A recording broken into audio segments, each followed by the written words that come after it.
Çanakkale Savaşı hakkında çok şey yazıldı. Haritalar çizildi. Taktikler analiz edildi. Kaybedilen gemiler sayıldı. Ama savaşın gerçek yüzü haritalarda değil. Küçük defterlerde, buruşturulmuş mektuplarda, kan lekeli cep notlarında saklıdır. Bu bölümde konuşacak olan biz değiliz. Konuşacak olanlar, siperlerde bekleyen Osmanlı neferleri, Arıburnu'na çıkan Anzak askerleri, yaralıları taşıyan sıhhiye erleri ve sabahı göremeyen genç subaylar. 24 Nisan 1915.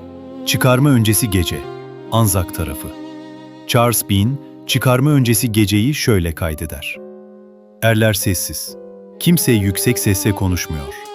Denizin üzerinde ağır bir bekleyiş var.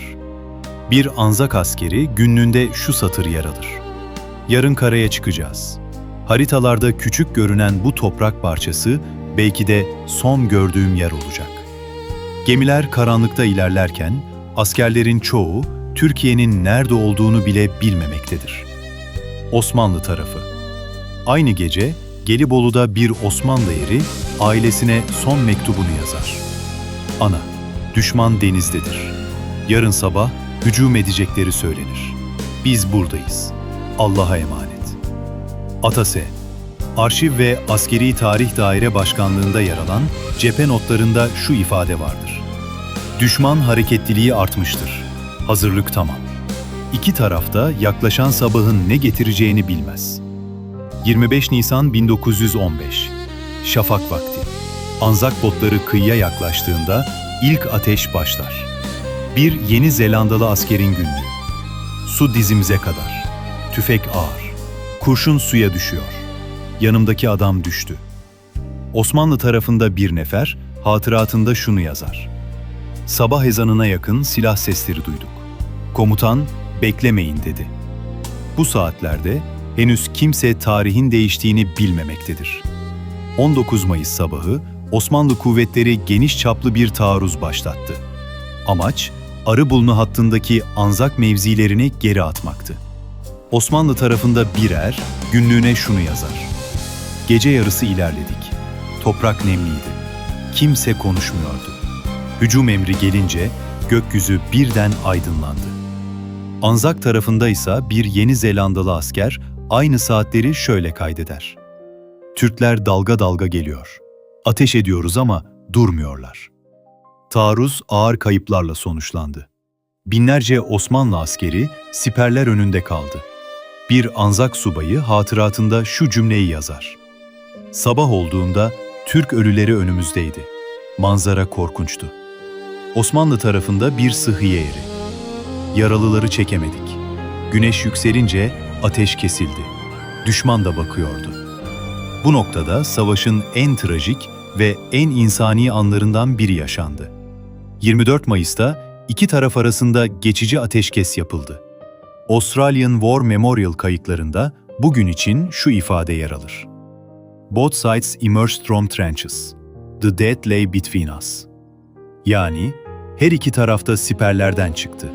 Ölüler aramızda yatıyordu. Osmanlı cephe notlarında. Cenazeler toplanacaktır. Ateş edilmeyecek. Anzak askeri günlüğü. Türk askerleriyle yan yana yürüdük. Kimse konuşmadı. Ama göz göze geldik. Osmanlı neferi ise şu notu düşer. Karşı taraf da bizim gibi yorgundu. Bu ateşkes, Çanakkale'nin en güçlü insanlık sahnesidir. O gün düşmanlar birbirine ateş etmedi. Birlikte gömdüler.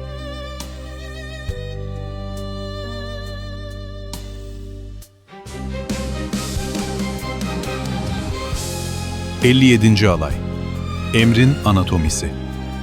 Mustafa Kemal Atatürk, 57. alaya şu emri verir. Ben size taarruzu değil, ölmeyi emrediyorum. Bu emir, yalnız taktik değil, zaman kazanma hamlesidir. Bir Osmanlı subayı hatıratında şöyle yazar. Emir geldiğinde yüzlerde korku değil, tuhaf bir sükunet vardı. Anzak tarafındaysa, Türkler geri çekilmiyor, her yükseltide yeniden karşımıza çıkıyorlar. Siperlerde günlük hayat. Bir Anzak askeri, bitler gece uyutmuyor, su az ama Türkler de aynı durumda. Bir Osmanlı eri, 3 gündür sıcak yemek yok ama mevziyi bırakmak yok. Savaş yalnız kurşun değil, açlık, susuzluk ve sabırdır. Bir Anzak askeri, "Güneş tepemizde, su az, bitler çoğaldı."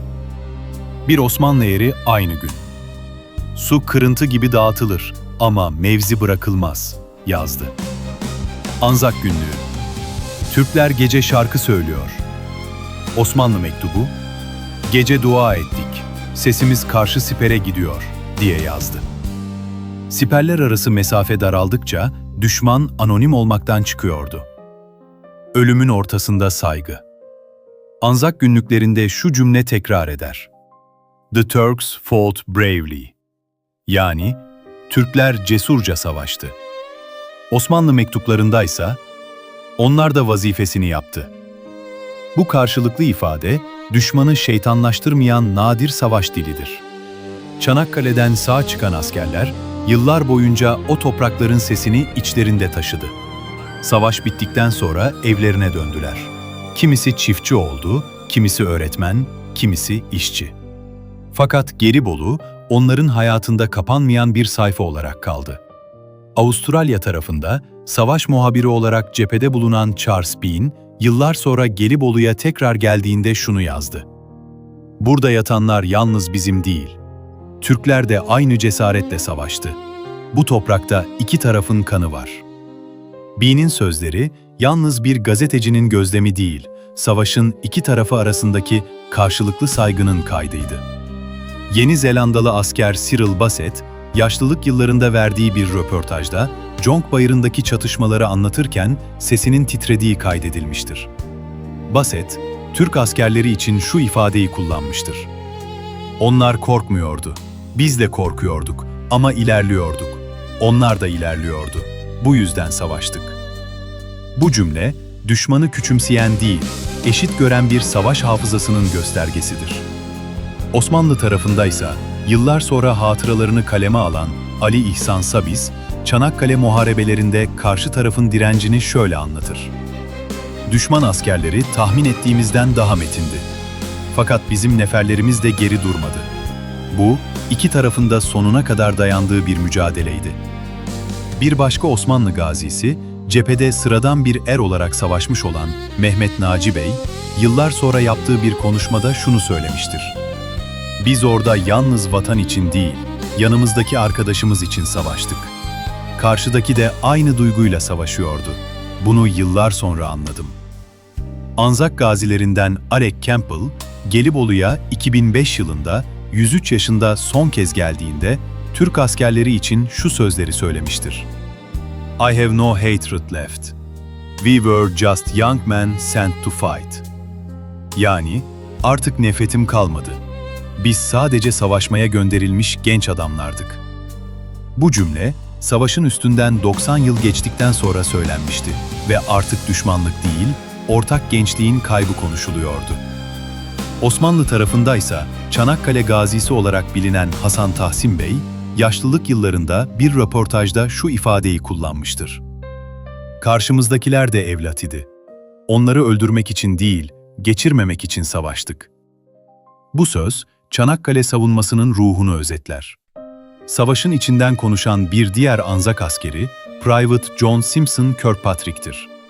Her ne kadar 1915'te hayatını kaybetmiş olsa da, silah yerine sedye taşıyarak yaralı askerleri kurtarması, Anzak hafızasında insanlığın sembolü haline gelmiştir. Onun hakkında anlatılanlar, savaşın yalnız çatışma değil, fedakarlık olduğunu da gösterir. Osmanlı tarafındaysa, Sıhhiye neferlerinden İbrahim Çavuş'un hatıratında şu cümle yer alır: "Yaralıya bakarken kim olduğuna bakmadık. Önce kanı durdurmaya baktık." Yıllar sonra Gelibolu'da yapılan ortak anma törenlerinde Avustralyalı ve Türk gaziler yan yana durdu. 1934 yılında Mustafa Kemal'in Anzak annelerine hitabında yer alan şu sözler, gazilerin hafızasında derin iz bıraktı: "Onlar bu topraklarda canlarını verdikten sonra artık bizim evlatlarımızdır." Bu söz, savaş sonrası karşılıklı saygının en güçlü ifadesi olarak kayda geçti. Gaziler yaşlandıkça anlatımlarındaki ton değişti. Gençliklerinde anlattıkları kahramanlık hikayeleri yerini daha sakin ve daha insani cümlelere bıraktı. Çanakkale artık bir zafer ya da yenilgi değil, kaybedilen gençliğin adıydı. Alec Campbell'ın son sözlerinden biri şuydu: "We were boys." Yani biz çocuktuk.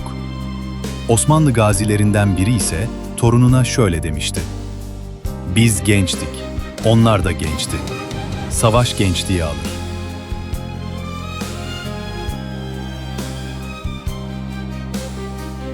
Bu bölümde yer verilen isimler ve ifadeler, Çeşitli arşiv kayıtları, hatırat yayınları ve savaş sonrası röportajlara dayanmaktadır. Gazilerin anlatımları, savaşın yalnız taktik ve strateji değil, insan hafızasında bıraktığı iz üzerinden değerlendirilmelidir. Gazilerin son konuşmaları incelendiğinde ortak bir tema ortaya çıkar. Savaş gençliği alır ama saygıyı yok edemez. Çanakkale'de top sesleri sustuğunda geriye yalnız mezarlar kalmadı. Geriye yaşlanan askerlerin hafızası kaldı. Ve o hafıza bize şunu söylüyor: biz oradaydık ama artık düşman değiliz.